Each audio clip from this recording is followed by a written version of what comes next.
Hello guys and welcome back to another episode of Mountain Blade 2 Bannerlord. Today we're going to be revisiting an old guide. So quite a few of you have requested the new way of creating a kingdom, because I think in the old video I've done, which is quite old now, was before the full release of the game, and it's on quite an old update, and obviously things have changed since then. So I'm just going to quickly go over what has changed and, well, essentially how to create your kingdom for those of you that still want to know. For those of you who probably recognise this, this is the main playthrough, uh, and this is what would happen if we did create our own kingdom. I just want to stress one thing. Obviously, it might look really easy because obviously I have a lot of territory in this, but this is not an easy thing to do, so please don't be mistaken. It is kind of like your end goal of the game. Well, not end goal, but very late game goal for the game. But essentially, we're just going to jump straight into it. So how you create your kingdom is quite simple. So it has changed. And obviously, at the moment, I'm part of the Southern Empire. So the first thing that we're going to have to change is to create my own kingdom, I can no longer be a part of the Southern Empire. There simply is not an option to do that. You have to leave. If we jump into here and we click on Leave Kingdom, we get two options. We can either relinquish all holdings, which will completely defeat the point of trying to create a kingdom, or keep all holdings. Now, if we keep all of our holdings and leave a faction, unfortunately, that kingdom will declare war on you. So if this is the route you want to take and how to create your own kingdom, do be aware that there is no way of doing this without first being at war with your original faction. So for the sake of this episode, or this guide, we're going to do that. We're going to keep all holdings. As you can see, immediately they've declared war on us, but we've kept all of our fiefs. Now, another thing I want to stress very quickly is you do not need this much territory. To create a kingdom, you can do it with simply one castle or one town. You don't need both. You can have one or the other, and that is the minimum requirements for the land you need. The other requirement is you have to be a minimum of Clan Tier 4. You have to have reached Clan Tier 4, which I think is 900 renown. So you've got to bear that in mind. You need to be Clan Tier 4 and own at least one fief of any kind before you can create a kingdom. And now, ultimately, the logistics of it. You actually create your kingdom, so it used to come up here with a little tile saying Create Kingdom. Obviously, not there anymore. That's all changed. How you do it is first you need to appoint a governor in one of your towns or castles. You go into the keep, you quickly talk to your governor, and what you'll notice is there's a little option here. It says it's time to take a momentous step. It's time to proclaim a new kingdom. Obviously, we're going to click that. We're going to create a new kingdom. It's going to give you the options. I'm not sure whether the language and laws of the Crusates is up here, but I'm Imperial, and we're currently in the Azerai. So this town is Azerai culture. Now, this is quite an important thing to consider before you create your kingdom.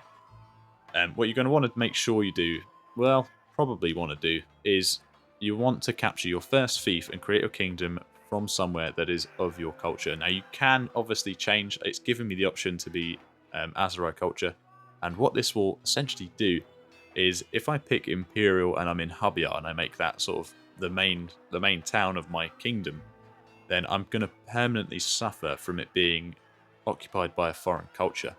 So a town of the Azerai owned by an imperial cultured kingdom is going to mean that the loyalty in the town is constantly dropping. And that will obviously have adverse effects on the fact that you'll have rebellions then popping up in your towns. So for the sake of this, we're going to pick the laws of the empire because that's what I've chosen. We're going to go yes, we're going to name it Scallion's Kingdom. After you guys, don't you worry. And there we go. That is literally it. That's all you need to do. And you get this lovely little cinematic of all of my clan members gathered around the table and a very poorly cleaned flag in the background. Because, you know, why not? They knew this was going to be filmed. They could have had somebody out there with a little sponge scrubbing that, but no, they chose to leave. Unbelievable. But yeah, you get this cool little cinematic, you click that, it's done. We've created our kingdom, which has now opened up this tab again, and there we go, voila. So now we can enact all of our policies. I don't have enough influence. Ah, okay, that I didn't know about. So when you create your own kingdom, your influence gets reset. So I had about 5,000 influence at the start of this video, and now I have none. So that might be something to consider. You'll have to rebuild that. So maybe be in a position where you can start getting influence quickly again. I'm obviously making 17 per day, so that's okay for me. But for you guys, you're going to need influence to do a lot of things. To enact new policies, to give away fiefs, to vote for things. Obviously, if you're on your own, then that's not a problem. But if you have other clans, then yeah.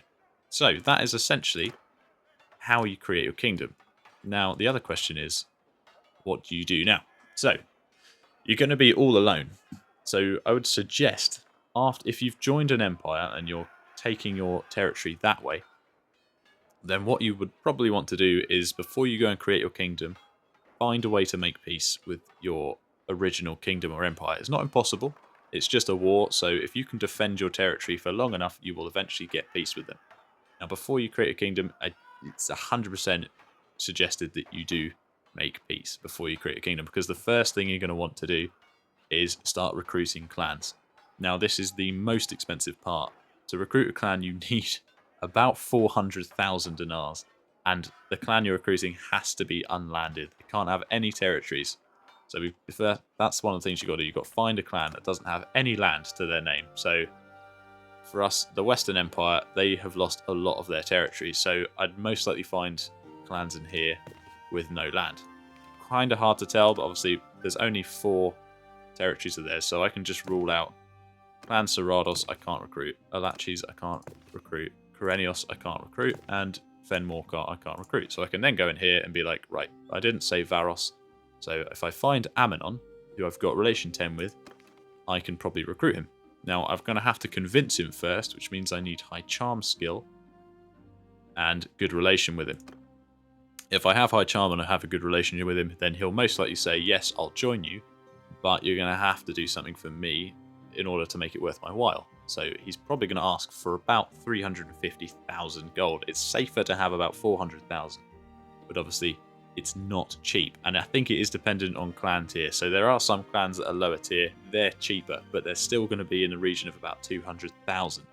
So seriously, before you do this, make sure you have enough gold, because you cannot create a kingdom and not have any clans in it, because as soon as you're a kingdom, every other kingdom can then declare war on you. It'll most likely only be the ones that border you, but obviously you're going to be fighting them off completely on your own. Now, you can obviously have your party or your clan guys as party leaders, and you can recruit them into an army, but that's an army of four parties. So seriously, good thing to consider getting clans in early on. So you want to find clans that are unlanded, make sure you've got good relation with a lot of clans, and then start trying to recruit them.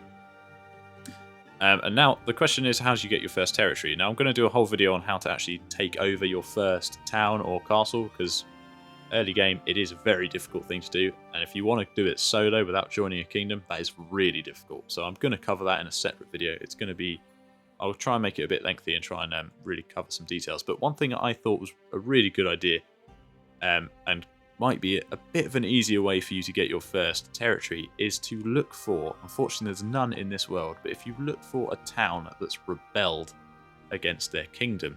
Unfortunately I can't show you what it looks like, but you'll be able to identify it. It'll be a completely random colour, so you know you've got your greens, your blues, your reds, your pinks. It will be like, there'll be a yellow name here, and that means it also have like a red fist above it, and that will mean that it's been rebelled against. And the rebellion clans only have 4 parties active at any moment, and that is it. That is their entire kingdom. And taking over that territory won't put you at war with anyone else. It will just put you at war with the rebels, which will only have 4 parties active and then that one town. So if you can find your way to capture and imprison the 4 clan members of the rebellion, then you're free to siege the town. And what you'll want to do is obviously break both the walls down and then move in and take it over. Even if they outnumber you, you can still do it carefully enough, meticulously enough, that you can still win, even if you're outnumbered. You've just got to make sure you've got the siege engines, you've broken the walls, the town has no siege engines, and obviously you'll want to imprison all of the clan members so that they can't come after you. But I'm going to go more in depth on that in another guide on how to get your first settlement, and we'll cover all the different types from castles, rebellions, and towns. But essentially, that is everything you really need to know. So we'll go over that again. So obviously, talk to your governor to create your kingdom. That's actually how you do it.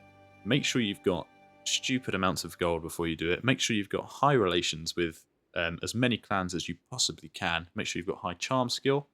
Having good governors is also very, very important, especially when it comes to culture. But again, I'll do another guide explaining that and sort of town and city management. And yeah, that is sort of everything you need to know. We've covered exactly how you do it, so you've got to remember that you've got to be clan tier 4. You have to have either a town or a castle to do it. You can do this in both sandbox and the campaign. If the option's not coming up for you, it's most likely you're not the clan tier or you're part of the kingdom. It should always come up. You just need to have a governor in a town or castle and speak to them directly, and it should come up with the option as long as you meet the requirements, which there are only 2 of. Doesn't matter what culture you are, you can do this anywhere. But I think that is it. So, I think that covers most of it, to be honest. Obviously, then, yeah, you have loads of other factors, but like I said, we'll do other guides trying to break them down as well. Obviously, the most difficult part is obviously getting that first fief. So I will do another one, just trying to give you some suggestions and ideas on how to go about doing that. And there are also mercenaries. If you're thinking you can't get any clans to join you, maybe you've beheaded too many people. There are still mercenaries, but the only unfortunate part is you have to go out your way to find them, and then you've got to pay them.